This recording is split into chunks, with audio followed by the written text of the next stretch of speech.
Paz do Senhor, graças a Deus, nós estamos retornando para mais um período, lembrando que nós estamos estudando Soteriologia 2, uma análise das cartas de Paulo aos Gálatas e da carta aos Romanos.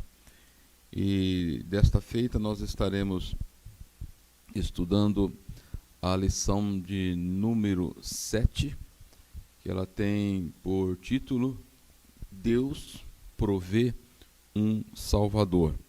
E vocês poderão perceber que esta lição ela está das páginas 180 a 209 do nosso manual de estudo.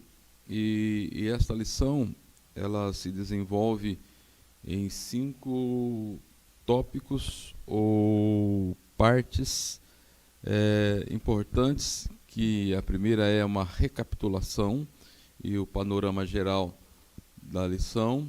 Depois vamos ver a justificação interpretada, a justificação ilustrada, os benefícios da justificação e, por último, a base da justificação.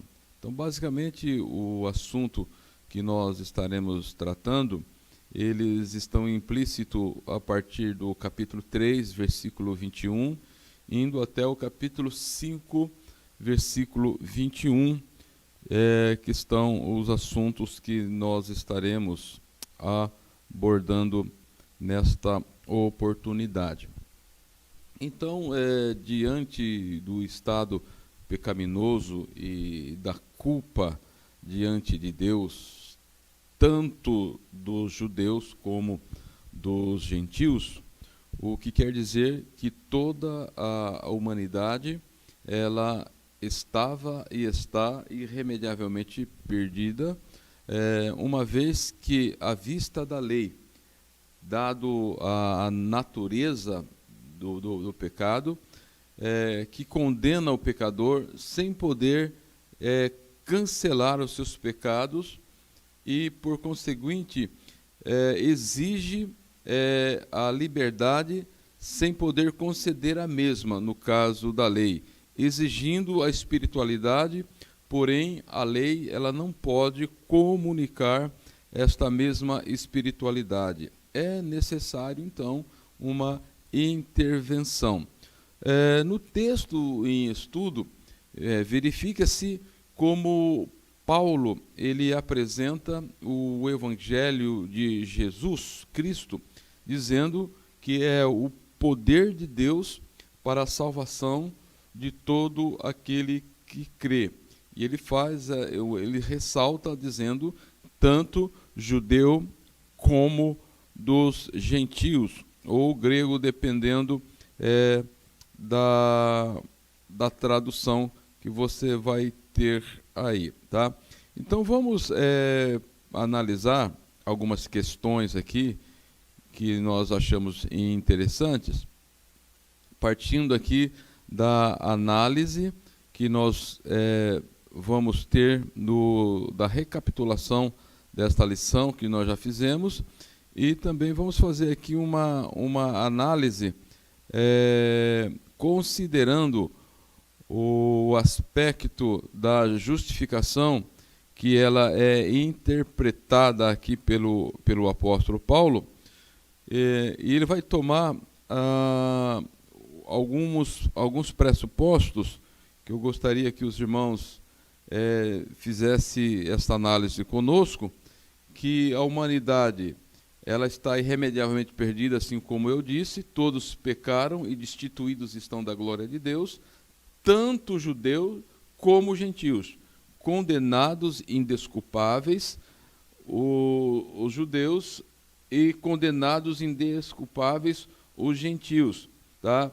O primeiro, eles rejeitaram a luz da palavra de Deus, a revelação através da luz da palavra de Deus, e os gentios rejeitaram a luz das obras de Deus manifesta na criação, como nós vimos no capítulo 1 desta carta, tá? Então, todos estão inseridos debaixo de pecado, e uma vez que Deus não faz acepção de pessoas, porque todos pecaram e destituídos estão da glória de Deus. Então, a salvação apresentada no seu significado geral, e assim como uma série de aspectos diferentes em função, no contexto, que nós vamos ver que existem vários elementos que na doutrina da salvação, para nós entendermos a salvação na sua totalidade, salvação ela é a libertação de algo, seja de um mal ou de uma situação de cativeiro ou de um perigo qualquer. Uma pessoa salva quando abandona um estado de sofrimento ou mal-estar. Então nós vamos ver que a justiça de Deus, ela foi revelada, e é interessante que nós precisamos descrever isto. E Paulo, quando ele entra nessa sessão, ele vai usar aí um mas agora, né, apresentando aí os elementos chaves dentro do primeiro objetivo desta lição, que é descrever a importância aí da fase mais agora, tá? Então nós vamos perceber que nesta revelação da justiça de Deus há uma mudança de posição, tá? Você tem Deus, a sua ira é revelada contra toda impiedade e maldade, é uma expressão da sua justiça e amor, tá? Então diz, mas agora uma justiça de Deus tornou-se conhecida. Quando você pega o estado do homem, ele recebe a justiça de Deus através da sua fé, ou sua fé é creditada como justiça, é imputada como justiça. Essa é a ideia que nós temos, ou que Paulo ele procura demonstrar aqui nestes versículos, ou neste assunto que nós estamos analisando, tá? Você vai perceber então que é passar da ira para a justiça. Você tem lá Romanos capítulo 1 e versículo de número 18, diz assim: a ira de Deus se revela do céu contra toda a impiedade e perversão dos homens que detêm a verdade pela justiça. Romanos 3 e 21 diz o seguinte: mas agora, sem lei, manifestou a justiça de Deus, testemunhada pela lei e pelos profetas. Então, a verdade dos fatos apresentados por Paulo aqui é que diante do Deus justo e verdadeiro, quando os seres humanos entram em juízo, todo mundo é culpado. Então, a doutrina da justificação é um dos aspectos daquilo que Deus proveu para que o homem pudesse ser salvo diante de Deus. Ser salvo diante de Deus. Então, você vai perceber que esse passar aqui, de um estado para o outro, de uma posição para outra, nós vamos perceber que lá em Romanos capítulo 3, versículo 23 e o versículo 25, 24, 25 e 26, nós temos a seguinte dinâmica apresentada pelo apóstolo Paulo. Vejam só, iniciando pelo versículo 23.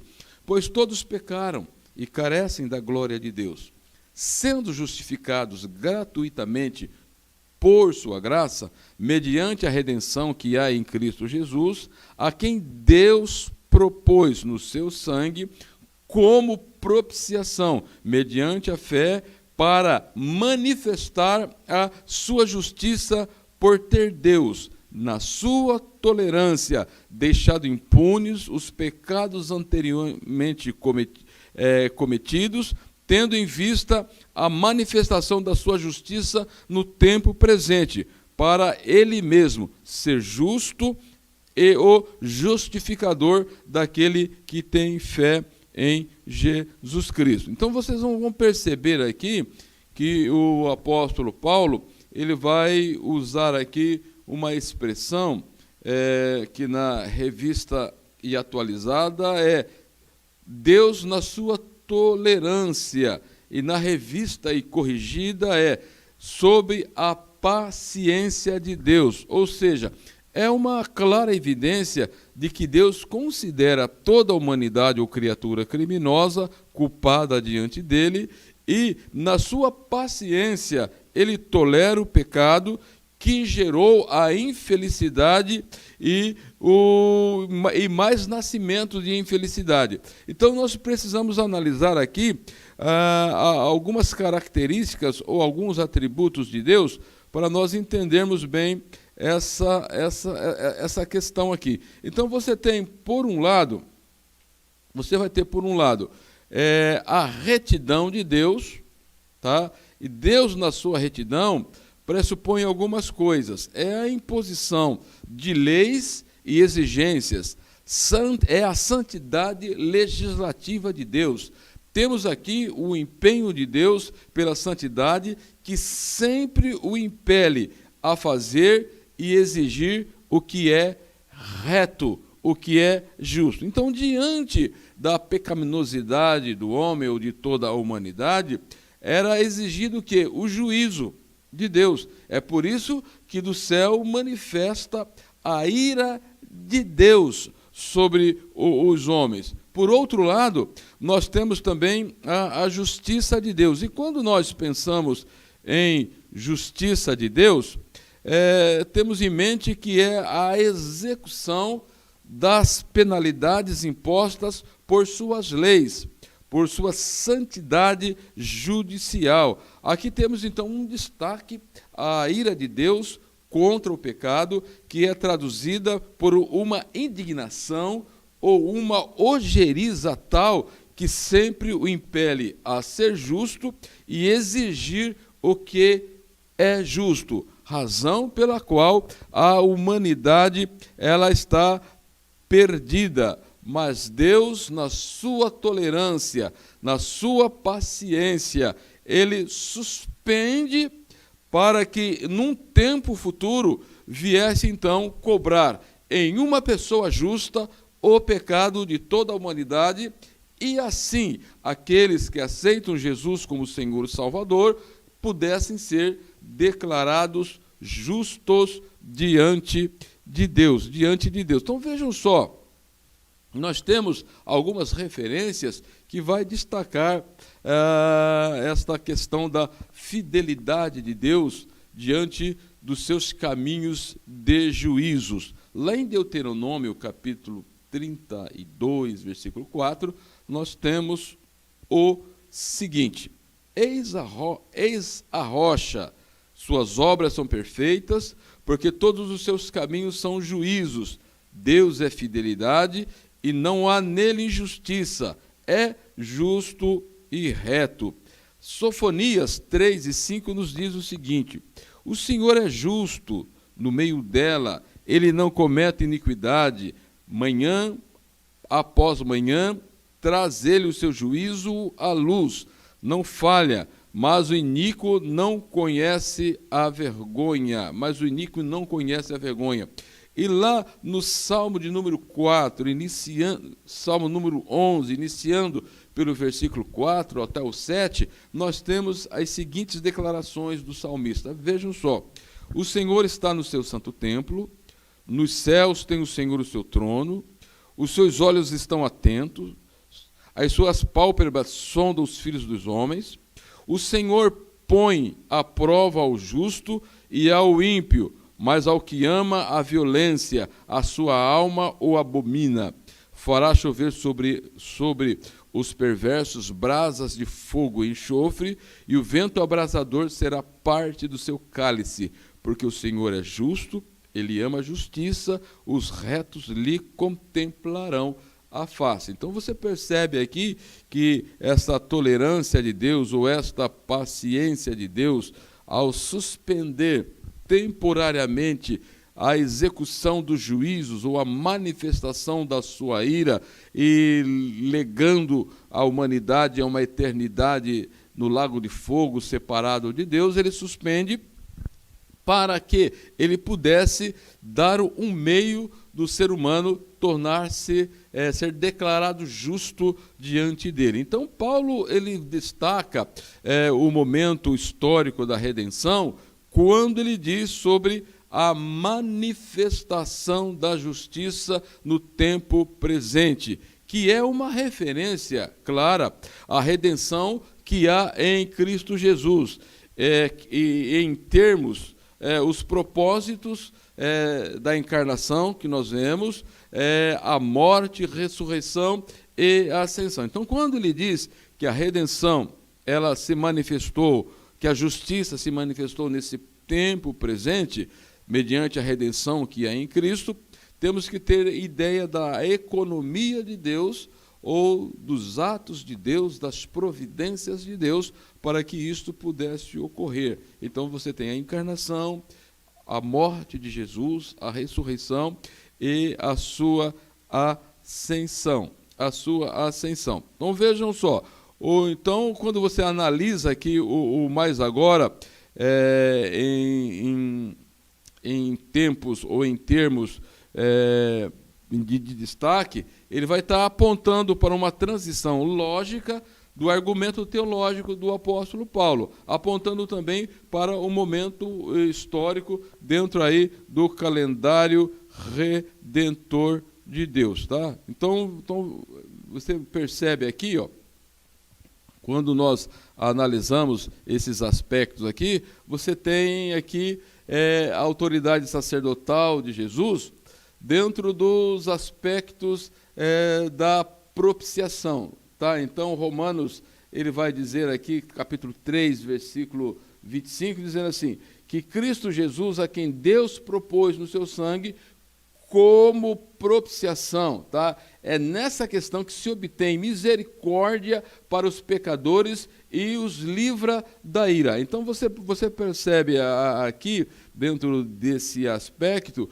que nós temos que a fé no seu sangue, você tem aqui uma questão do sacrifício voltado para Deus, voltado para o homem, você tem um Deus santo, justo, e a uma humanidade caída, e não tinha como a reconciliação. E essa reconciliação, ela vai se dar em Cristo Jesus. Então você tem aqui a situação antes da vinda de Jesus, por ter Deus, na sua tolerância, na sua paciência, deixado impunes os pecados anteriormente cometidos. Depois da vinda de Jesus, tendo em vista a manifestação da sua justiça no tempo presente, para ele mesmo ser justo e justificador daquele que tem fé em Jesus. Então, quando nós olhamos para o Antigo Testamento, os homens, as mulheres que depositaram a sua fé em Jesus, aguardando nas manifestações proféticas, dentro da escatologia do Antigo Testamento, que apontava para o Cristo que haveria de vir, a encarnação, tá? Então você percebe que esses, sustentando a sua fé, a crença em Deus, quando Cristo morreu na cruz do Calvário, resolveu o problema do pecado deles. Então é por isso que diz: justificados gratuitamente por sua fé, ou por sua graça, ou justificados pela fé. Justificados pela fé. Então nós vamos perceber que quando nós entendemos ou olhamos para a palavra de Deus, para procurarmos uma compreensão mais clara destas verdades, nós vamos perceber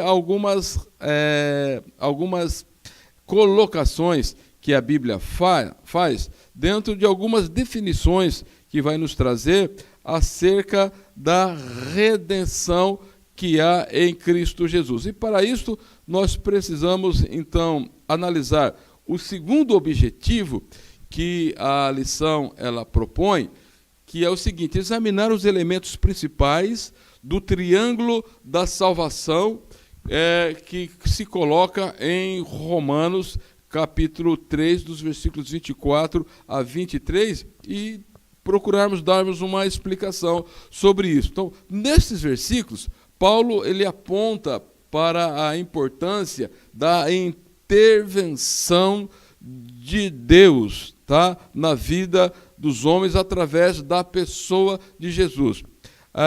Paulo disse que Deus propôs, tá? Então não podemos perder de vista tal declaração divina dentro do contexto da salvação. Tudo que nós recebemos no contexto da salvação é porque Deus propôs nele mesmo fazer isto. É por isso que nós temos aqui sendo justificados gratuitamente por sua graça, ou pelo dom de Deus. Temos aqui traços do caráter de Deus que Paulo denomina de riquezas da sua bondade e riquezas da sua tolerância e da sua longanimidade. Paulo, nesses três termos doutrinais, incluindo aqui na soteriologia, quando ele faz a sua execução à vista da justiça de Deus, aqui se cumpre cabalmente tudo que Deus propôs em Jesus Cristo, ou na pessoa bendita de Jesus Cristo. Então, nós precisamos ter em mente exatamente estas questões. Vejam só aqui, então, os elementos chaves que ele vai apresentar aqui, na questão da salvação, nós temos exatamente dentro desse gráfico que nós estamos apresentando aqui, tá? Então, você tem o tema de Romanos, tá? De 16, 17. Uma justiça de Deus é revelada para todo o que crê, primeiro para o judeu, depois para os gentios, pela fé do princípio ao fim. O justo viverá da fé. O tema reiterado no capítulo 3, aonde nós estamos vendo agora, dos versículos 21 ao 22, aqui, corrigir aqui, tá? Uma justiça de Deus foi tornada conhecida para todos os que creem. Não há diferença através da fé em Jesus Cristo para o que crê. Esta justiça de Deus vem pela fé, tá? Então você percebe aqui que a justiça de Deus para a salvação, ela manifestou-se. E essa forma, ou essa manifestação, ela é a parte da lei. A lei e os profetas testificaram desta justiça, e ela se consegue mediante a fé, e leva em consideração o estado da humanidade, tá? Então você percebe que há um ato de crise, justiça pela fé, ato de crise que é o pecado, resultado continuado, crer em Jesus, resultado continuado, carecer da glória de Deus. Carecer da glória de Deus. Então, quando você tem esta visão bem ressaltada dentro daquilo que o apóstolo ele está colocando aqui, nós precisamos, então, levar em conta algumas questões. Então, o primeiro termo que define a salvação é redenção. Tá? Tem como entender a redenção do contexto da salvação, se primeiramente nós compreendermos a vida de escravidão a Satanás e de servidão ao pecado. Se nós não tivermos uma compreensão correta dessa escravidão da humanidade sob o jugo de Satanás e a servidão ao pecado que a humanidade se encontra, porque nós vamos destacar aqui pelo menos 4 coisas.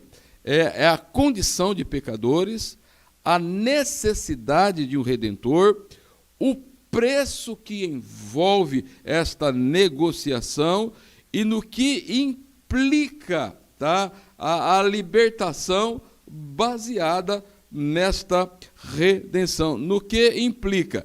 Vamos então deter na aplicação do termo redenção dentro do contexto da carta aos Romanos. E, para tanto, nós devemos ter em mente, pelo menos, 3 declarações do Senhor Jesus, que nós temos lá em João, capítulo 10. João capítulo 10.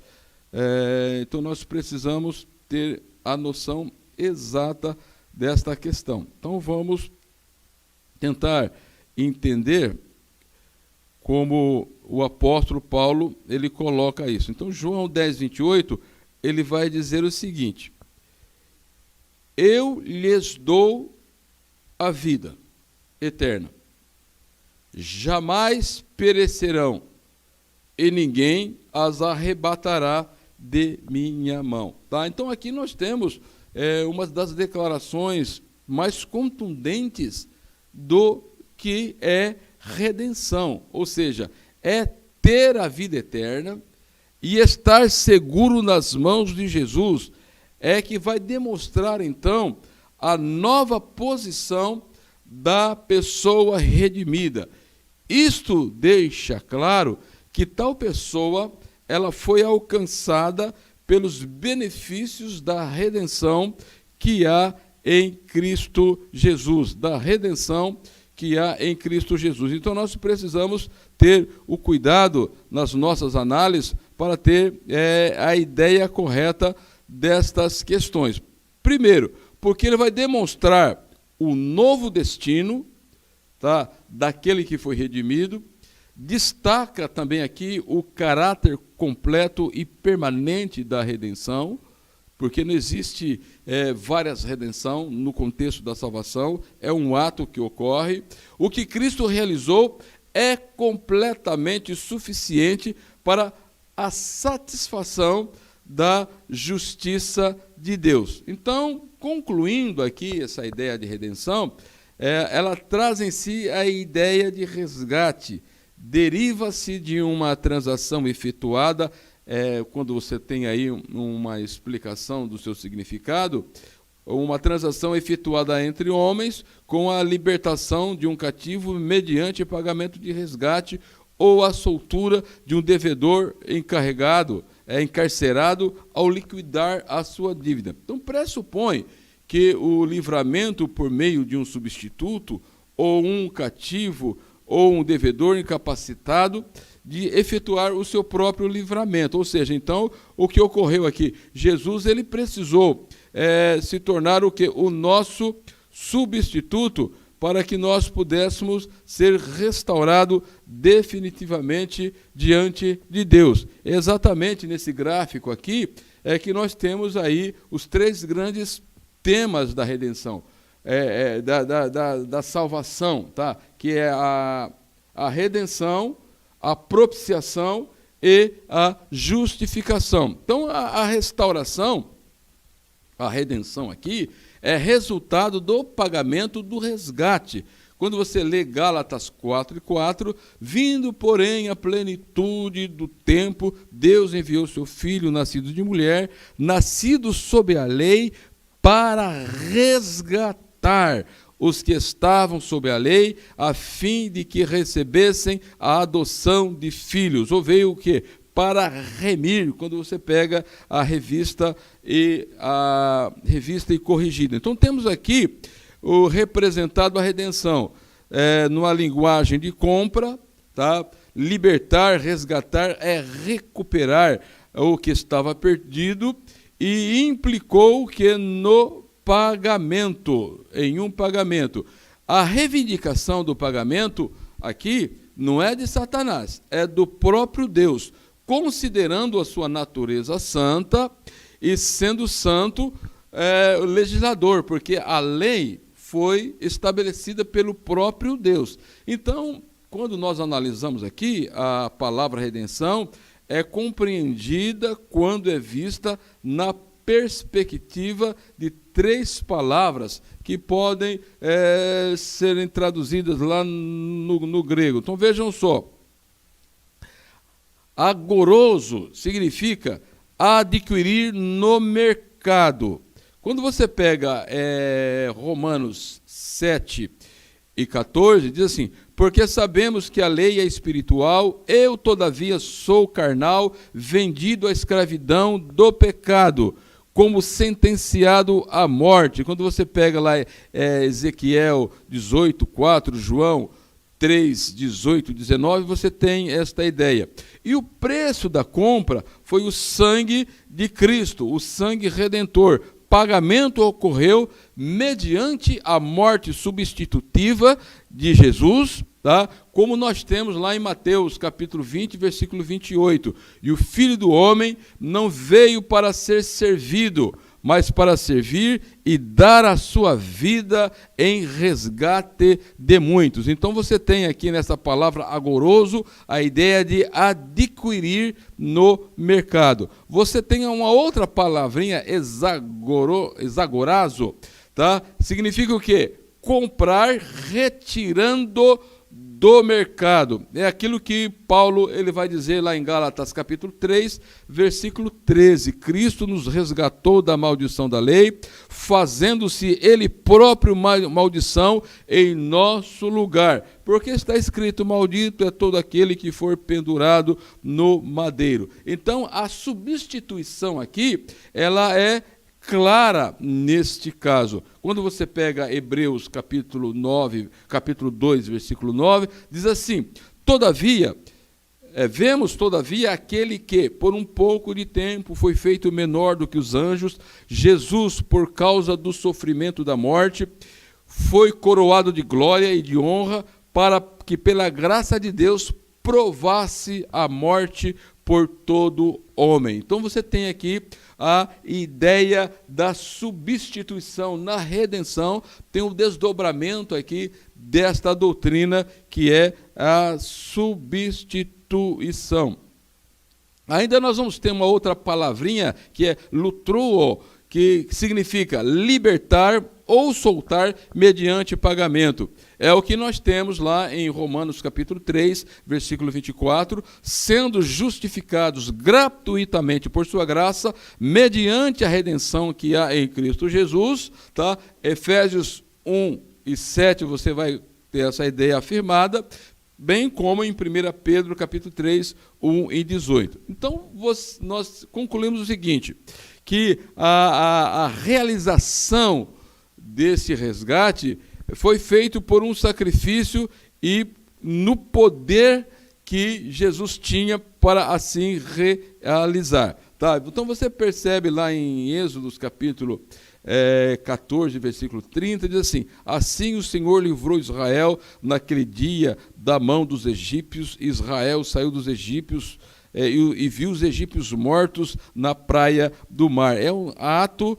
de Deus de redenção e de conquista daquele que estava na condição de escravo. Depois nós temos então a outra palavrinha, que é propiciação, que é uma doutrina importantíssima dentro do contexto da salvação, onde nós vamos ter aquela ideia que Deus propôs no seu sangue, ou no sangue de Jesus, como propiciação mediante a fé.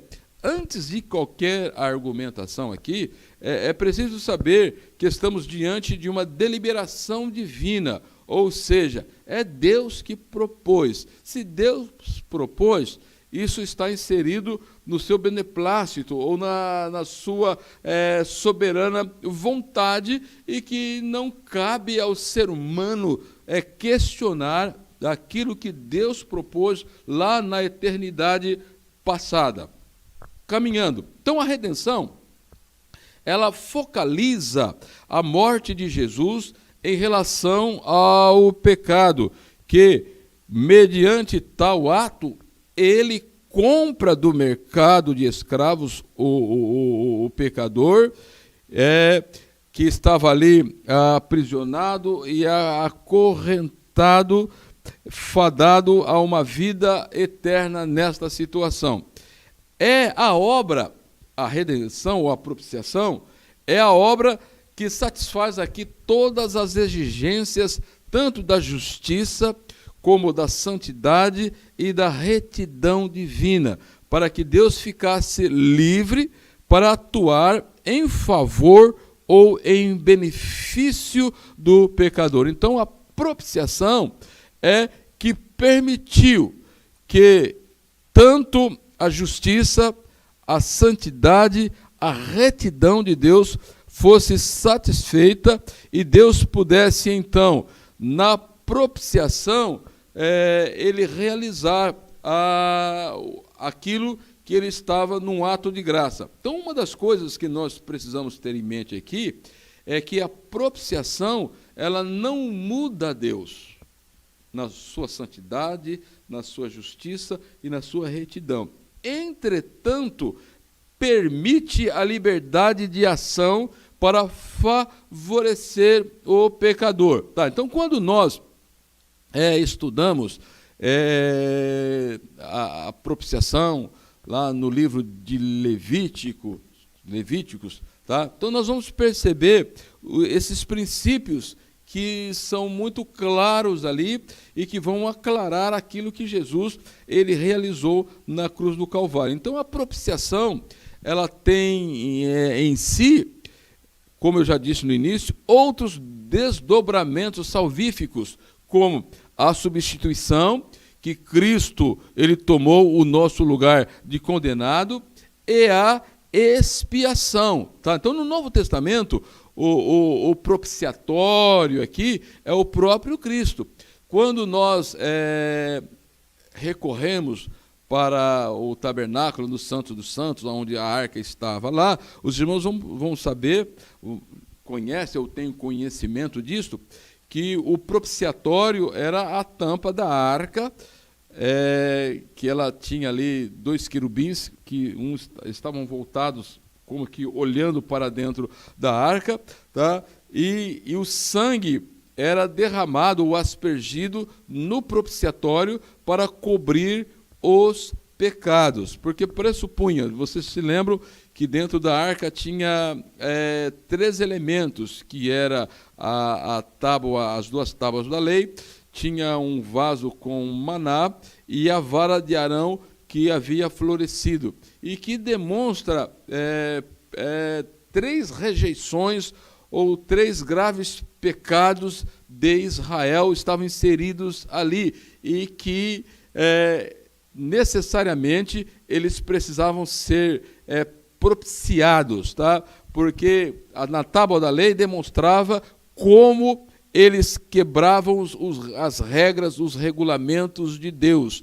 No maná, representavam também ali como eles rejeitaram a providência de Deus, a alimentação diária de Deus, né? Exceto no sábado, quando chegou um momento em que eles reclamaram e chamaram a providência de Deus, o maná de Deus, de pão vil. Tá? E uma outra coisa também, na vara de Arão que floresceram, vocês sabem o incidente em que ocorreu, onde Moisés precisou pedir para que cada príncipe de cada tribo trouxesse uma vara, quando colocaram em xeque-mate a autoridade de Arão como sacerdote, e só a vara de Arão floresceu, demonstrando também que a nação estava rejeitando a autoridade de Deus através do sacerdócio de Arão. Tá? Então, quando esses anjos, ali como guardadores da santidade de Deus e da justiça de Deus, era como uma exigência que Deus teria que cobrar. Então, uma vez por ano, eles entravam com o sangue do novilho e cobria o pecado da nação de Israel. Já no Novo Testamento, como eu disse, o propiciatório é o próprio Senhor Jesus. Quando você lê Romanos 3, 24 e 25, em Cristo, em que Deus propôs no seu sangue como propiciação mediante a fé. Então, a expiação em Cristo, o nosso substituto, cobre o pecado, o pecador e os seus pecados. Isso você entende por redenção.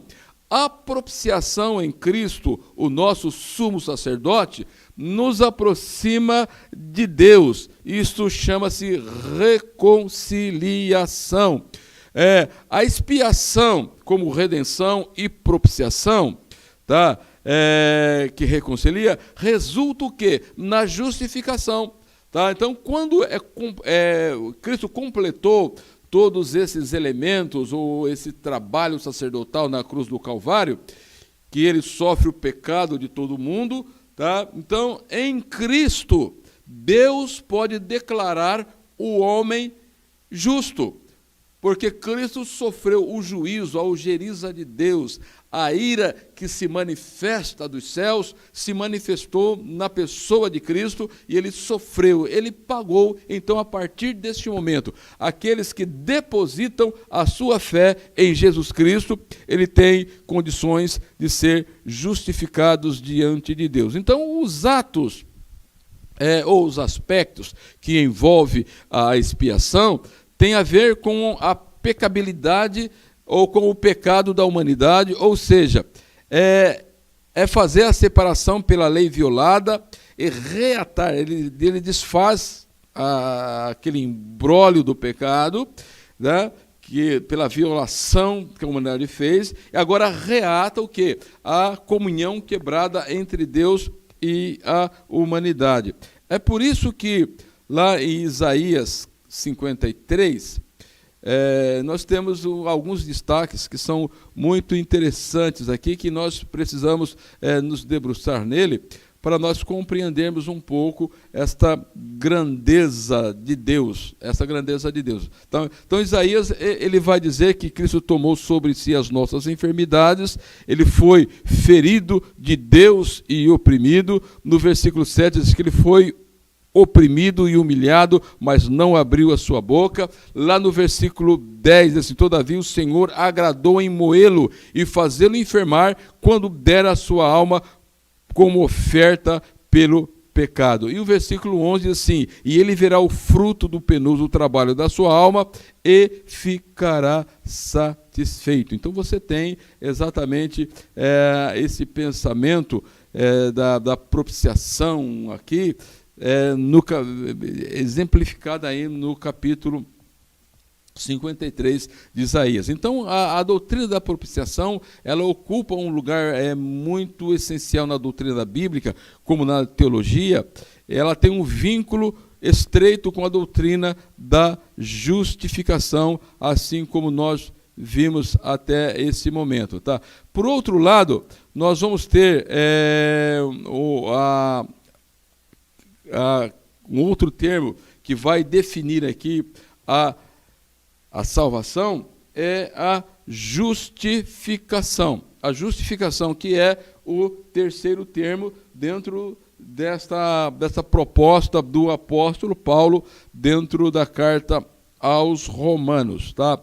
Então, quando nós olhamos para o capítulo 3, versículo 24, nós temos a seguinte declaração: sendo justificados gratuitamente por sua graça, mediante a redenção que há em Cristo Jesus, a quem Deus propôs no seu sangue, como propiciação, mediante a fé, para a manifestação da sua justiça, por ter Deus, na sua tolerância, deixado impunes os pecados anteriormente cometidos, e tendo em vista a manifestação da sua justiça, para ser ele mesmo justo e justificador dos que têm fé em Jesus Cristo. Em termos objetivos, a justificação, no contexto da salvação, é o processo de ser aquele que tem fé em Jesus, ser legalmente declarado justo. É um ato da justiça de Deus. Veja lá em Romanos 5,18, diz assim: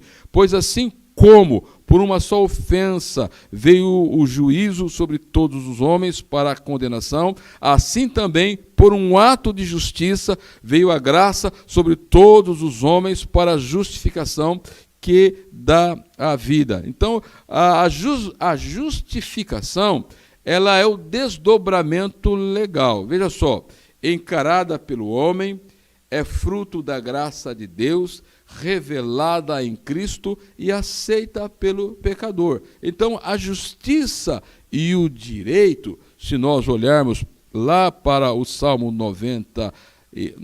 89 e versículo 14, é o fundamento do trono de Deus ou é o fundamento do governo de Deus.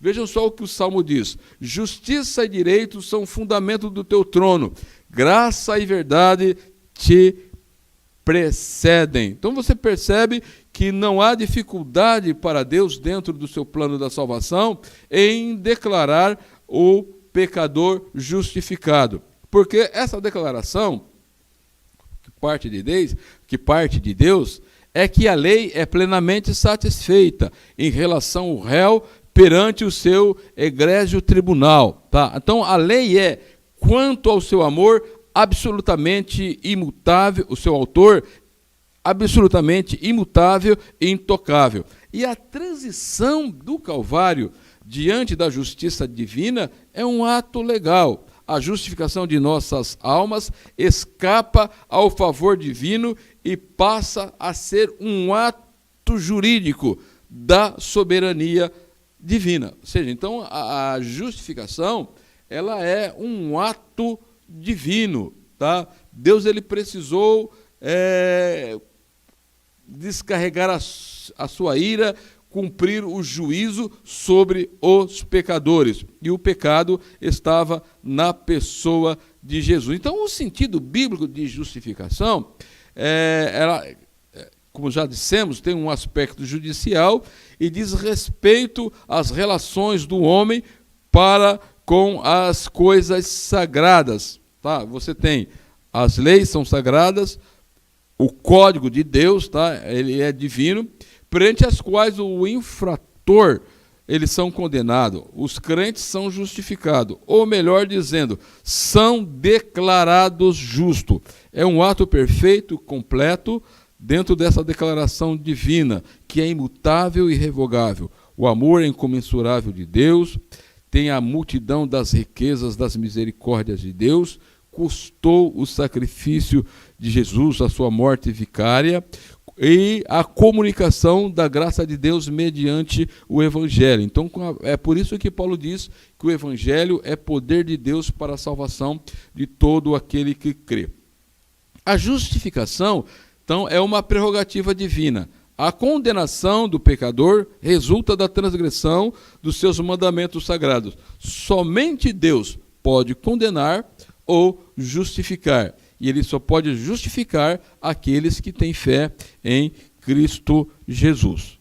Tá? Fora disso, não tem como a pessoa ser justificada diante de Deus. Uma outra coisa que nós precisamos ter em mente aqui, quando nós analisamos a questão da justificação, que a Bíblia é muito clara, diz assim, o qual por nossos pecados foi entregue, falando de Jesus, e ressuscitou para a nossa justificação. Então você percebe aqui que o golpe sobre os nossos pecados, ele foi fatal. A ira de Deus, ela não desviou um milímetro quando se descarregou sobre Jesus Cristo. É por isso que capítulo 5, versículo 8, dessa mesma carta diz: mas Deus prova o seu próprio amor para conosco,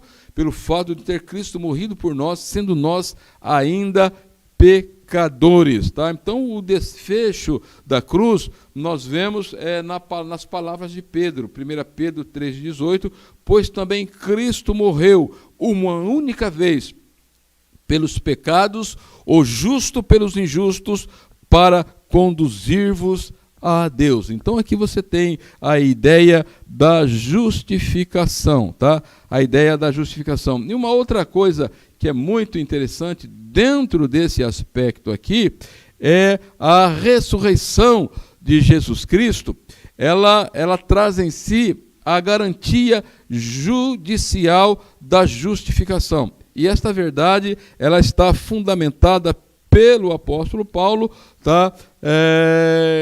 Lá nos capítulos 24, nos versículos 24 e 25 do capítulo 4 de aos Romanos, quando se diz: e nós que cremos naquele que ressuscitou dentre os mortos, Jesus, nosso Senhor, o qual foi entregue por causa das nossas transgressões, ressuscitado por causa da nossa justificação. Então, resumindo aqui, em primeiro lugar, uma nova relação, uma nova condição e um novo estado espiritual, uma nova posição nova criatura com novos hábitos e novo destino. Uma nova provisão de segurança e felicidade diante de Deus. Muito bem. Então você tem aqui a ideia da expiação, as prerrogativas sacerdotais, as definições às quais nós já falamos, tá? Então agora nós vamos imaginar um pouco 3 perguntas que são respondidas mediante a questão da salvação. Uma das coisas que eu gostaria de deixar bem claro aqui com vocês, que a doutrina da justificação, ela destaca que é pela graça, é mediante a fé e é pelo sangue de Jesus. Então você tem toda a economia de Deus na salvação, quando você pega 3:24, sendo justificados gratuitamente por sua graça, mediante a redenção que há em Cristo Jesus. 5:1, justificados, pois mediante a fé temos paz com Deus, mediante o nosso Senhor Jesus Cristo. 5:9, logo muito mais agora, sendo justificados pelo seu sangue, seremos por eles salvos da ira. Então é muito interessante, nós temos a ideia, tá? Como funciona a justificação na vida do homem, ok? Ler muito, ler tudo, ler o tempo todo. Quem ama ler vai concordar. Melhor que ganhar um livro é ganhar uma editora inteira. Se você ama ler, este presente é para você. O selo editorial da ETAD nasceu e ele tem o nosso DNA. Arminiano, pré-tribulacionista, pentecostal de verdade e, acima de tudo, bíblico. Edições Bernardo Johnson. Para quem ama ler, ler muito, ler tudo, ler o tempo todo. Vamos caminhar um pouquinho mais. Então vamos falar sobre as 3 perguntas respondidas. Quando você pega o objetivo 3, ele vai trabalhar com 3 perguntas, que é onde há jactância, e no versículo 27, a outra, onde então está o motivo de vanglória, e no versículo de número 27, ainda nós temos o outro questionamento, onde ele vai dizer assim, pois sustentamos que o homem é justificado pela fé, independentemente da obediência da lei. Tá? Então, a primeira pergunta, ela vai trabalhar com a questão da jactância. Onde, pois, a jactância? Onde, pois, a jactância? Jactância, ela é uma atitude de alguém que se manifesta com arrogância e tem alta opinião, ou tem uma alta opinião sobre si mesmo, é vaidoso, orgulhoso e arrogante. Tá? E esta palavra, então, jactância, ela pode ser colocada aqui no contexto de Paulo também como vangloriar-se, aquela pessoa que está se vangloriando de si mesma. Tá? E Paulo diz assim, então, onde, pois, a jactância? Pois de todo excluída. Porque lei das obras? Não. Pelo contrário, pela lei da fé. Concluímos, pois, que o homem é justificado pela fé, independentemente das obras da lei. Então, o que o apóstolo Paulo está querendo dizer aqui é que a prepotência dos judeus acharem que eles eram melhores, tá? Esse espírito de vangloriar-se não os levavam à salvação, tá? E não tinha resultado nenhum. A única coisa que poderia eliminar esse espírito de jactância era exatamente a fé, porque a fé, ela elimina o orgulho e preserva a glória de Deus. Nós temos que ter em mente estas questões, tá?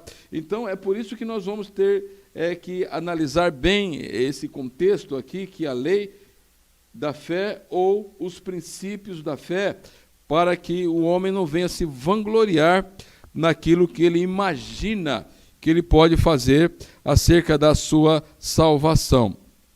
É por isso que nós temos lá em 3:29, é porventura Deus somente dos judeus? Não, é também dos gentios.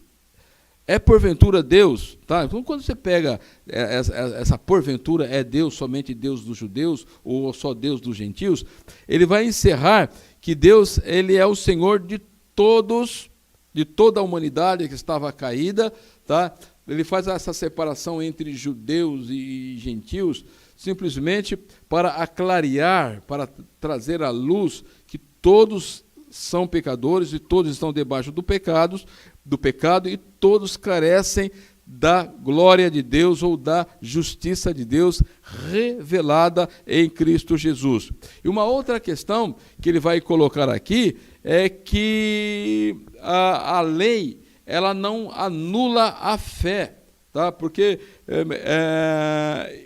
e também a fé, ela não anula a lei. Nós vamos ver isso um pouco mais na frente. É por isso que ele diz lá no versículo 31, assim: anulamos, pois, a lei pela fé? Não, de maneira nenhuma. Antes confirmamos a lei. Vocês vão perceber que o Senhor Jesus, no seu ministério terreno, ele cumpre toda a lei. Então, os princípios da fé, ou a lei da fé, faz com que os seres humanos sejam iguais perante Deus.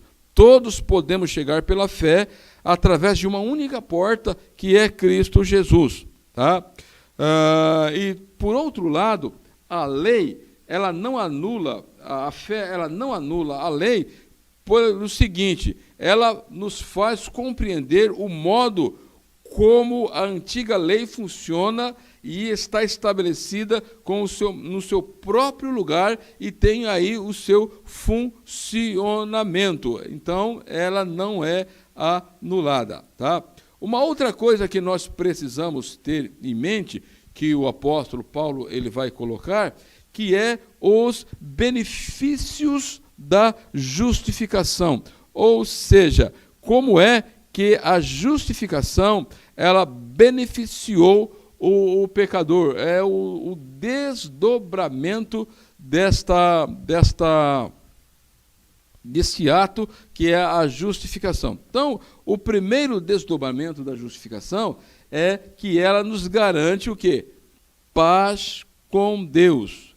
Ela nos garante paz com Deus. E quando nós olhamos para o argumento que o apóstolo Paulo ele coloca, nós vamos perceber que essa paz ela vai eliminar alguns conceitos na vida do homem que pode abandoná-lo ou levá-lo a estar distante de Deus. Então, ele vai ilustrar como é esta justificação. Ele vai fazer isto lá no capítulo 4 da carta aos Romanos, que ele vai demonstrar o método da nossa justificação pela graça e mediante a fé. Então, diz assim: os judeus, diante de dois grandes ícones da nação de Israel, tanto do Abraão, ele é considerado o pai fundador, tá? O amigo de Deus, né? O modelo de justiça para a nação de Israel. Por outro lado, Davi, de longe, ele foi o maior rei de Israel, um homem segundo o coração de Deus. E todos eles usam a expressão imputar. Tá?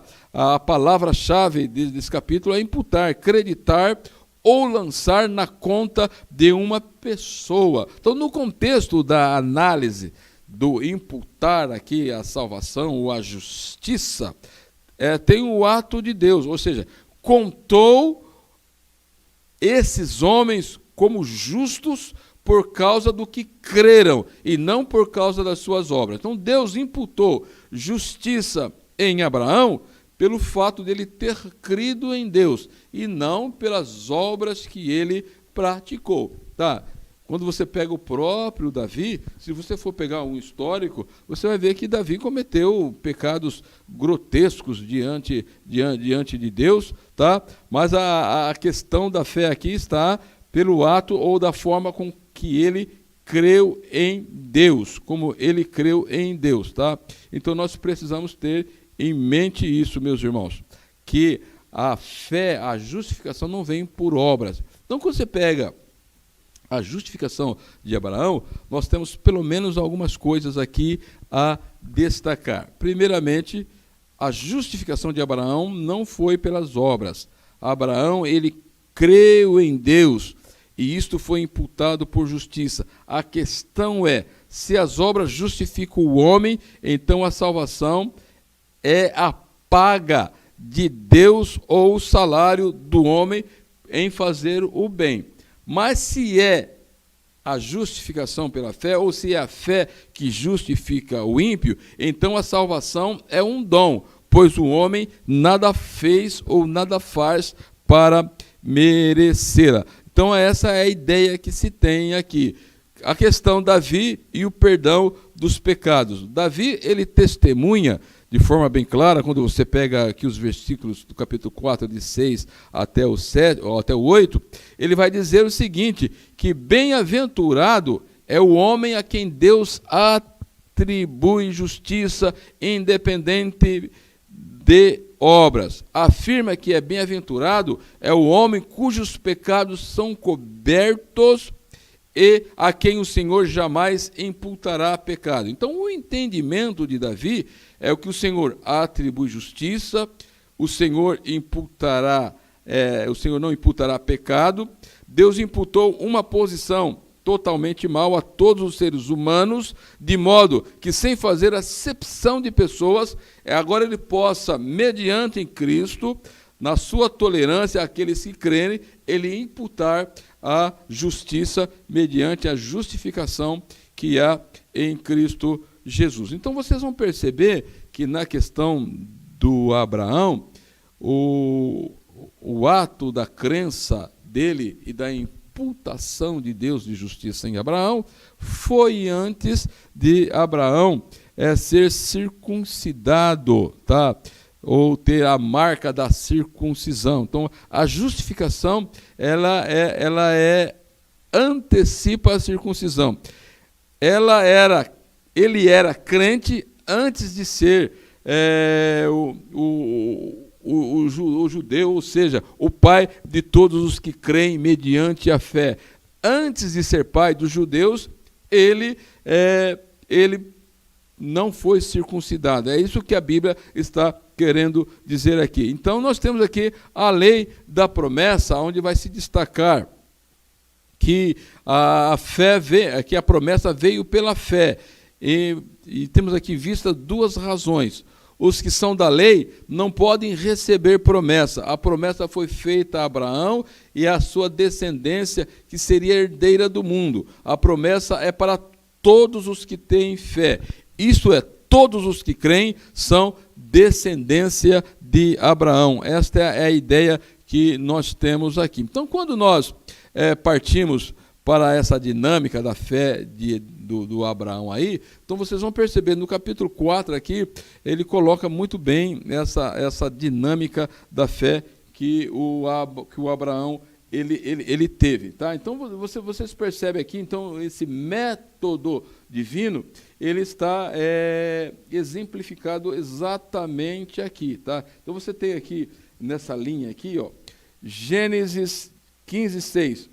Abraão, pai da nação israelita, recebe a justificação pela fé antes de serem instituída a circuncisão e a lei. Davi, pai do reino de Israel, recebe a justificação pela fé após a instituição da circuncisão e da lei. Paulo, melhor dizendo aqui, apóstolo dos gentios, declara que eles recebem a justificação pela fé, sem a circuncisão e sem as obras da lei. Tá? Então você tem aqui, Abraão, quando ele recebe a promessa, foi 2000 anos antes de Cristo. Você tem Moisés, ele deu a lei em 1400 antes de Cristo. Davi faz a sua declaração 1000 anos antes de Cristo. E Paulo, então, ele faz o seu tratado teológico 58 anos depois de Cristo. Então você tem aqui uma compreensão mais clara do que é a questão da fé na vida de Abraão, ou como Abraão ele se destaca como o pai da fé. Então tem alguns destaques. Deus faz promessa a Abraão e é o mesmo Deus da criação e da ressurreição. A promessa foi feita diretamente a Abraão e aos seus descendentes. E a fé de Abraão se apoiava na promessa de Deus. Versículo 20. A sua fé, ou a fé de Abraão, glorificava o Deus da promessa. Isso é muito claro quando nós lemos aqui o versículo de número 20 também. A sua fé obteve a realidade, tá? Deus traz as coisas, anuncia as coisas que não são como elas já se fossem. E a fé de Abraão foi a sua justiça. Ele foi justificado mediante a fé em Cristo Jesus. Então, nós percebemos aí, ou analisamos esses aspectos da justificação, e aí ela vai trazer o quê? Os seus benefícios. E o benefício da justificação é paz com Deus. E quando você analisa essa questão de paz com Deus, você vai ter pelo menos 3 realidades teologais, dentro da teologia, que ele vai colocar aqui, nesse contexto, que essa paz que Paulo fala é um dom de Deus que é possível por meio do Evangelho. Tá? Então, o Evangelho de Cristo, dentro do dom da fé, da graça de Deus revelada, satisfaz todas as necessidades individuais da pessoa. Então, nós temos aqui 3 realidades na vida do crente, que é a fé. Justificados, pois, pela fé temos paz com Deus, temos a esperança, 5:2, por intermédio de quem obtivemos igualmente acesso pela fé a esta graça na qual estamos firmes e gloriamos na esperança da glória de Deus. Ou seja, então Deus assentou algo em nós, tá? Que nós vamos ver lá no capítulo 8, que nada pode nos mover dessa esperança, desde que, dentro do processo da santificação, nós vamos atingindo a maturidade, tá? Que Paulo chama ali do espírito de adoção.